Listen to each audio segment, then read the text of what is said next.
আলাইকুম প্রিয় শিক্ষার্থীরা, আশা করি সবাই ভালো আছো।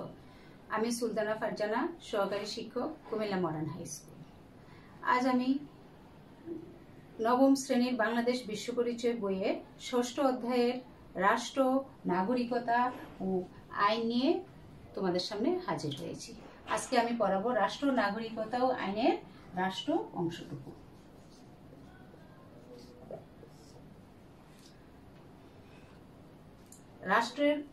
রাষ্ট্র নাগরিকতা আইন অধ্যায়ের যদি আমি রাষ্ট্র নিয়ে আলোচনা করি, প্রথমে আমাকে জানতে হবে রাষ্ট্রের ধারণা। রাষ্ট্র হচ্ছে সামাজিক জীবনের সবচেয়ে গুরুত্বপূর্ণ রাজনৈতিক প্রতিষ্ঠান। প্রাচীন ও মধ্যযুগে রাষ্ট্রকে মনে করা হতো ঈশ্বরের সৃষ্টি করা একটি প্রতিষ্ঠান। আধুনিক রাষ্ট্রবিজ্ঞানীগণ রাষ্ট্রকে সার্বজনীন কল্যাণ সাধনকারী এবং মানুষের স্বাধীনতা ও ব্যক্তিত্ব বিকাশের জন্য অপরিহার্য প্রতিষ্ঠান বলে ব্যাখ্যা করেছেন। প্রত্যেক মানুষই কোনো না কোনো রাষ্ট্রে বসবাস করে। হঠাৎ কোনো রাষ্ট্রের উৎপত্তি হয়নি। আদিম মানুষ গোত্র ভিত্তিক বসবাস করত। সময়ের পরিবর্তনে এক সময় রাষ্ট্রের উৎপত্তি হয়। মানুষই রাষ্ট্রের সৃষ্টি করেছে। রাষ্ট্রে বসবাসকারী প্রত্যেক নাগরিক রাষ্ট্রের নিয়ম কানুন মেনে চলতে হয়। রাষ্ট্রে বসবাসকারী জনগণকে ওই রাষ্ট্রের নাগরিক বলা হয়। নাগরিকদের সুন্দর ও সুষ্ঠুভাবে বেঁচে থাকার জন্য রাষ্ট্রকে অনেক কাজ করতে হয়। রাষ্ট্রবিজ্ঞানী ও রাজনৈতিক তত্ত্ববিদরা রাষ্ট্রকে বিভিন্নভাবে সংজ্ঞায়িত করেছেন। আমরা আজকে রাষ্ট্রবিজ্ঞানী এরিস্টটল, যে রাষ্ট্রবিজ্ঞানের জনক, এরিস্টটলের একটা সংজ্ঞা পড়ব।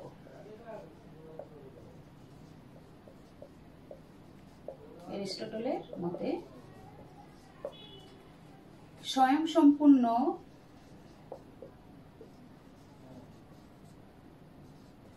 স্বয়ংসম্পূর্ণ জীবনের জন্য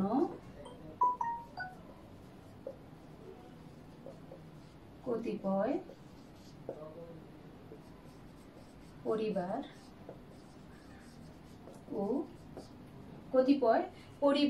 ও গ্রামের সমন্বয়ে গঠিত হয় রাষ্ট্র। পরিবার ও গ্রামের সমন্বয়ে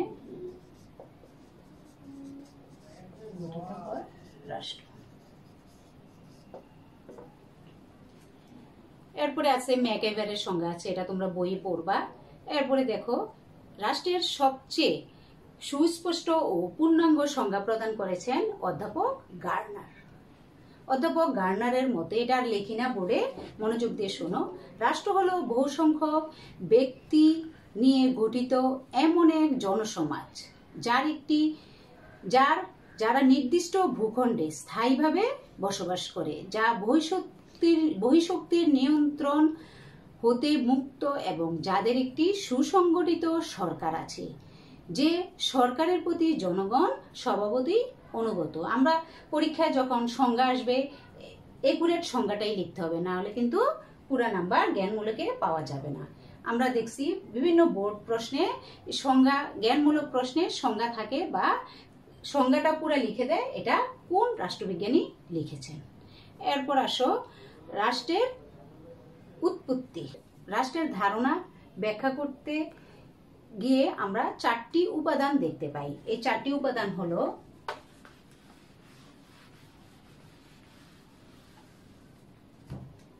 রাষ্ট্রের উপাদান।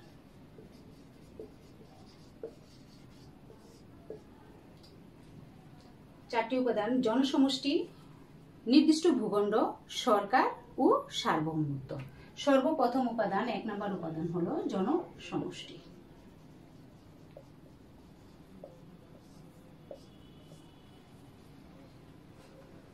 রাষ্ট্রের প্রথম এবং প্রাথমিক উপাদান হলো জনসমষ্টি।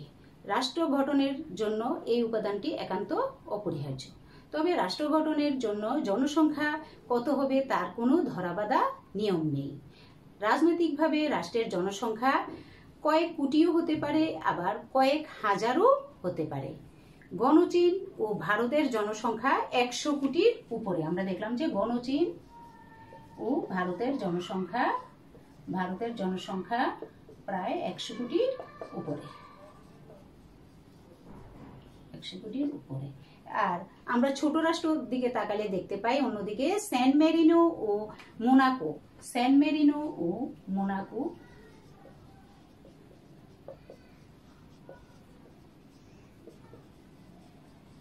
মোনাকোর জনসংখ্যা যথাক্রমে সেন্ট মেরিনোর হলো 33,225 আর মোনাকোর হলো প্রায় 38,000। এগুলি নৈমিত্তিক আসে, এই কারণে আমি বোর্ডে লিখে তোমাদেরকে দেখালাম। এরপরে আসো, এগুলি 2016 সালের হিসাব মতে, 2016 সালের হিসাব অনুযায়ী, সমীক্ষা অনুযায়ী। এরপর দ্বিতীয় উপাদান হলো নির্দিষ্ট ভূখণ্ড।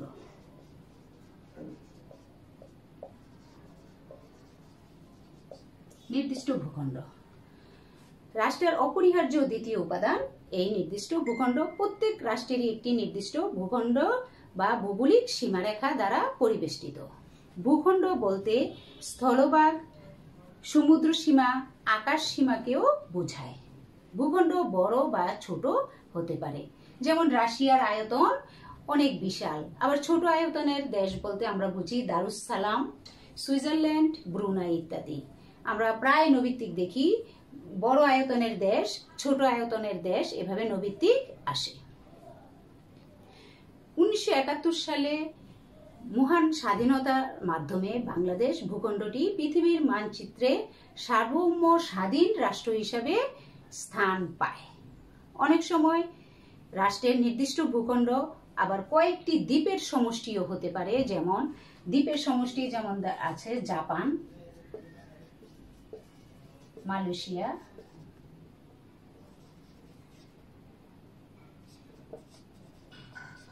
ইন্দোনেশিয়া। তাহলে আমরা দেখলাম কয়েকটি দ্বীপের সমষ্টি দেশ হলো মালয়েশিয়া, ইন্দোনেশিয়া ও জাপান।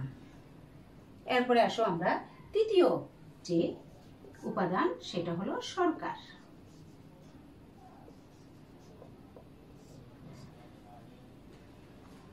রাষ্ট্রের তৃতীয় অপরিহার্য উপাদান হলো সরকার। সরকার গঠনের মাধ্যমে নির্দিষ্ট ভূখণ্ডের উপর কর্তৃক প্রতিষ্ঠিত হয়। রাষ্ট্র পরিচালনার জন্য 3টি বিভাগ রয়েছে, যেমন আইন বিভাগ, আইন, শাসন ও বিচার। এই 3টি বিভাগের মাধ্যমে রাষ্ট্র পরিচালিত হয়ে থাকে, সরকার পরিচালিত হয়ে থাকে। এই 3 বিভাগের সমন্বয়ে গঠিতই সরকার। রাষ্ট্রের ক্ষমতা সরকার কর্তৃক পরিচালিত হয়। সরকারের প্রাধান্যতা দেখাতে গিয়ে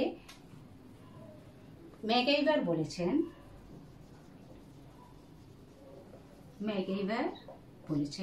রাষ্ট্র যদি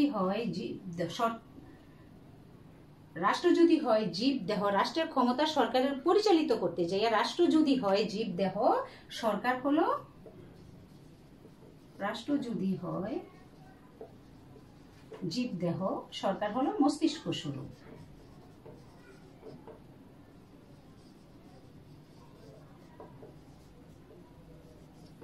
সরকার হলো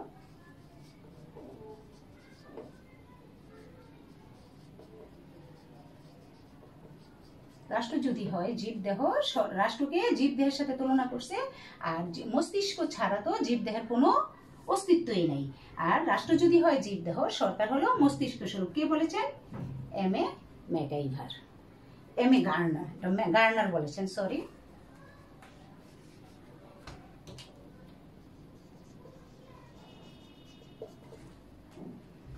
অধ্যাপক গার্নার এই সংজ্ঞাটি দিয়েছেন। এরপরে আমরা যাব সবচেয়ে শেষ এবং 4 নম্বর উপাদান।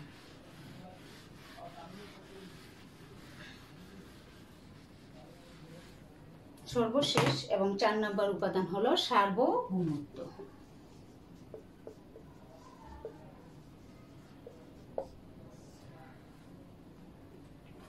সার্বভৌম শব্দ দ্বারা চরম ও চূড়ান্ত ক্ষমতাকে বোঝায়। তাহলে আমরা দেখলাম সার্বভৌম দ্বারা চরম ও চূড়ান্ত ক্ষমতাকে বোঝায়।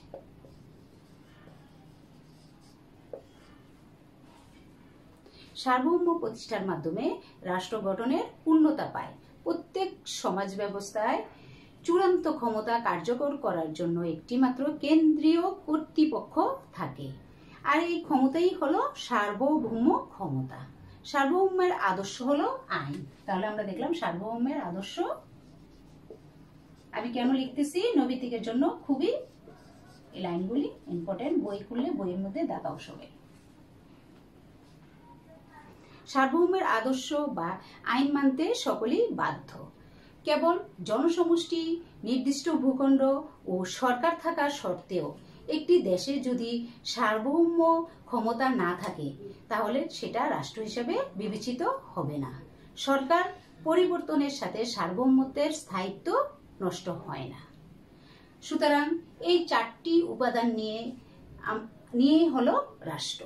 এর যে কোনো একটি উপাদান যদি অনুপস্থিত থাকে বা না থাকে তাহলে সেটা আদর্শ রাষ্ট্র হিসেবে রাষ্ট্র গঠিত হতে পারে না। তাহলে আমরা রাষ্ট্রের উপাদান শেষ করলাম, এখন পড়ব রাষ্ট্রের কার্যাবলী।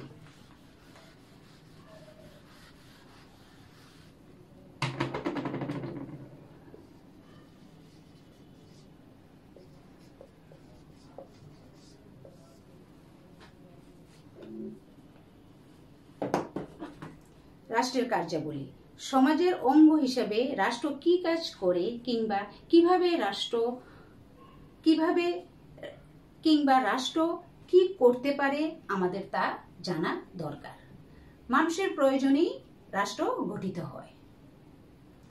মানব জীবনের সামগ্রিক কল্যাণ সাধনই রাষ্ট্রের কাজ। বিশ্লেষকগণ রাষ্ট্রকে প্রধানত দুটি ভূমিকা পালন করতে বিশ্লেষকগণের মতে রাষ্ট্র প্রধানত দুই ধরনের ভূমিকা পালন করে থাকে, যথা নিয়ন্ত্রণমূলক এবং কল্যাণমূলক। তাহলে আমরা বিশ্লেষকগণের মতে রাষ্ট্র দুই ধরনের, নিয়ন্ত্রণমূলক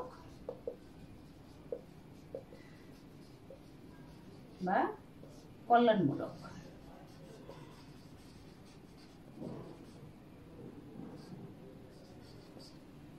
এই দুই ধরনের ভূমিকার ভিত্তিতে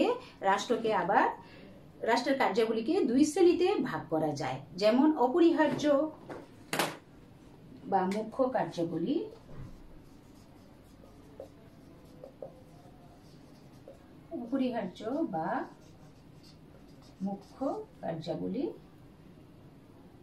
আর হলো ঐচ্ছিক বা কল্যাণমূলক বা ঐচ্ছিক কার্যাবলী।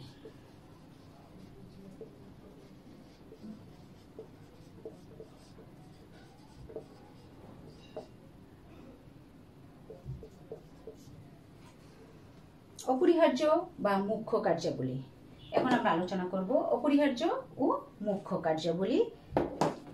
রাষ্ট্রের অস্তিত্ব, স্বাধীনতা ও সার্বভৌম এবং রাষ্ট্রের বসবাসরত জনগণের অধিকার সংরক্ষণের জন্য রাষ্ট্র যে সকল পদক্ষেপ গ্রহণ করে সেগুলিকে অপরিহার্য বা মুখ্য কার্যাবলী বলা হয়। এগুলিকে আমি আবার কয়েকটি শ্রেণীতে ভাগ করে তোমাদেরকে বোঝাচ্ছি।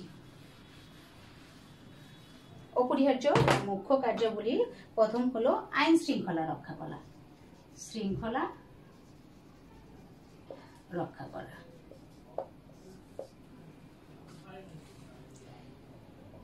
এম এ ম্যাকইভার শৃঙ্খলা রক্ষার ক্ষেত্রে একটি গ্রন্থ লিখেছেন, দি মডার্ন স্টেট।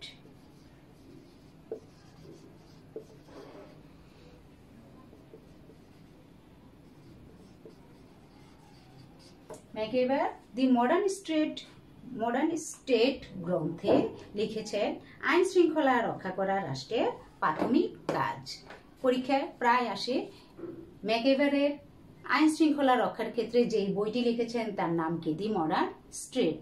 এবং মডার্ন স্টেট গ্রন্থে তিনি আইন শৃঙ্খলা সম্পর্কে কি বলেছেন? তাহলে আমরা বলবো আইন শৃঙ্খলা রক্ষা করা রাষ্ট্রের কি কাজ? প্রাথমিক কাজ।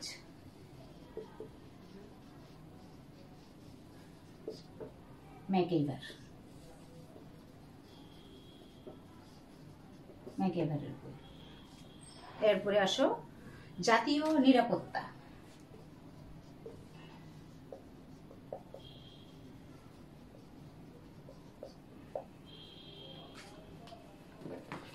জাতীয় নিরাপত্তা স্বাধীনতা ও সার্বভৌম সার্বভৌমত্ব রক্ষা করা রাষ্ট্রের আরেকটি অপরিহার্য কাজ। দেশের ভৌগোলিক অখণ্ডতা এবং বৈদেশিক আক্রমণ থেকে দেশকে রক্ষা করার জন্য প্রতিরক্ষা বাহিনী গঠন ও পরিচালনা রাষ্ট্রের অপরিহার্য দায়িত্ব। এরপর আমরা দেখব পররাষ্ট্র বিষয়ক কাজ। পররাষ্ট্র বিষয়ক কাজ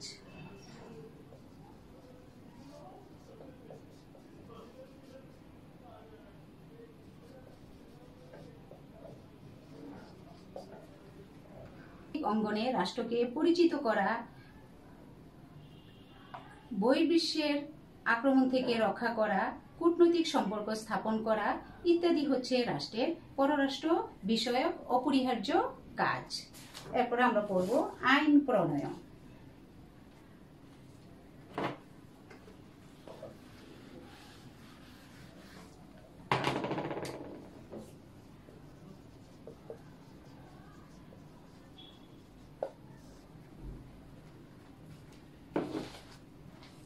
আইন প্রণয়ন, আইনের শাসন ও ন্যায় বিচার প্রতিষ্ঠা করা রাষ্ট্রের মৌলিক কাজ। তাহলে আমরা দেখলাম আইন প্রণয়ন করা রাষ্ট্রের মৌলিক কাজ, মৌলিক যেটা অবশ্যই রাষ্ট্রকে করতে হবে।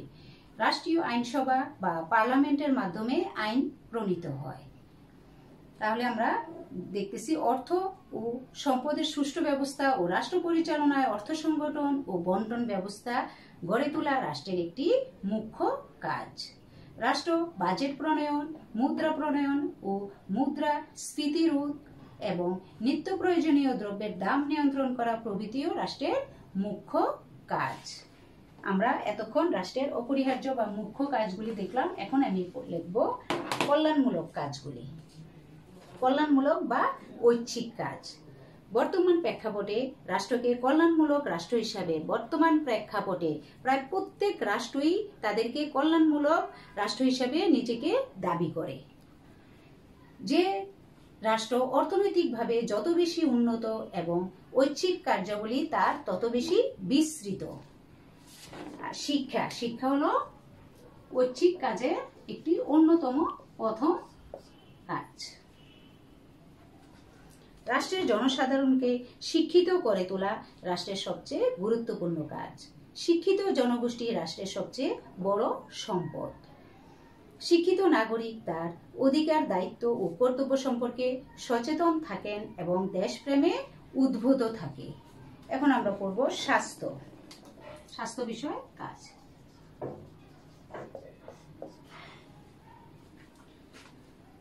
জনসাধারণের স্বাস্থ্য সুরক্ষা এবং বিদ্যমান বিভিন্ন বৈষম্য ও কুপ্রথা দূরীকরণ রাষ্ট্রের গুরুত্বপূর্ণ সামাজিক ভূমিকা পালন করে থাকে। বিভিন্ন হাসপাতাল, দাতব্য চিকিৎসালয়, শিশু সনদ, মাতৃমঙ্গল কেন্দ্র প্রতিষ্ঠা প্রভৃতি পরিচালনা করে। রোগ প্রতিরোধ ও প্রতিষেধক টিকা প্রদান প্রভৃতি সেবাও রাষ্ট্র প্রদান করে থাকে। এছাড়া যৌতুক ও বর্ণভিত্তিক দূরীকরণ, বাল্যবিবাহ রোধ এবং জেন্ডার সমতা প্রতিষ্ঠা রাষ্ট্রের গুরুত্বপূর্ণ ভূমিকা পালন করে। এরপর আসে অর্থনৈতিক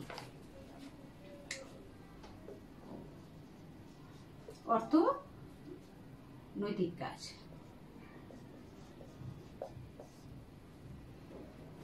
যে কোনো রাষ্ট্রের অর্থনৈতিক উন্নতি তার শিল্প, বাণিজ্য উন্নয়ন ও প্রসারের সাথে সংশ্লিষ্ট।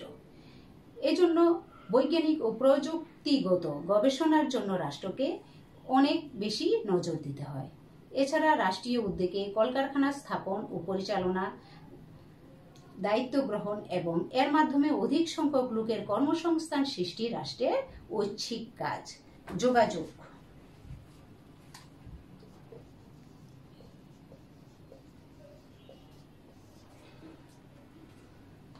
দেশের অবকাঠামোগত উন্নয়ন যথা রাস্তাঘাট, সেতু, সড়ক, রেল, নৌ চলাচল, বিমান যোগাযোগ, ডাক তার ও টেলিযোগাযোগ এবং যোগাযোগের আধুনিক প্রযুক্তির সাথে সংযুক্ত থাকা রাষ্ট্রের গুরুত্বপূর্ণ ঐচ্ছিক কাজ। সুষ্ঠু পরিবহন ও যোগাযোগ ব্যবস্থা গড়ে তোলা রাষ্ট্রের উন্নতির জন্য অপরিহার্য। এখন আমরা পড়লাম রাষ্ট্রের কার্যাবলী, শেষ করলাম মোটামুটি ঐচ্ছিক কাজগুলি। এরপর পরিশেষে আমি বলতে পারি যে রাষ্ট্র একটি কল্যাণকর, রাষ্ট্র একটি বৃহদাকার সংগঠন। প্রতিনিয়ত নতুন নতুন চ্যালেঞ্জ রাষ্ট্রকে মোকাবেলা করতে হয়, তবে সার্বিকভাবে জনগণের কল্যাণ সাধনই রাষ্ট্রের উদ্দেশ্য। তাহলে আমরা আজকে পড়লাম কি, রাষ্ট্র কাকে বলে জানলাম, রাষ্ট্রের ধারণা জানলাম, রাষ্ট্র বলতে কি বুঝি, রাষ্ট্রের সংজ্ঞা, দুইটা সংজ্ঞা পড়লাম, এরিস্টটলের সংজ্ঞা, ম্যাকইভারের সংজ্ঞা, গার্নারের সংজ্ঞাও দেখলাম। এরপরে আমরা রাষ্ট্রের চারটি উপাদান পড়তে গিয়ে আমি দেখলাম নির্দিষ্ট ভূখণ্ড, জনসমষ্টি, সরকার, সার্বভৌমত্ব। এরপরে পড়লাম রাষ্ট্রের কার্যাবলী। তাহলে নেক্সট ক্লাসে প্রিয় শিক্ষার্থীরা মনোযোগ দিয়ে দেখো, আজকে আমি রাষ্ট্র ও নাগরিকতা আইন এই চ্যাপ্টারের শুধু রাষ্ট্র নিয়ে আলোচনা করেছি। পরবর্তীতে তোমাদের সাথে যখন আমার ক্লাস হবে নাগরিকতা ও আইন সম্পর্কে জানবো। প্রিয় শিক্ষার্থীরা আজকে এই পর্যন্তই। আল্লাহ হাফেজ, ভালো থাকবে, সুস্থ থাকবে, বাসায় থাকবে।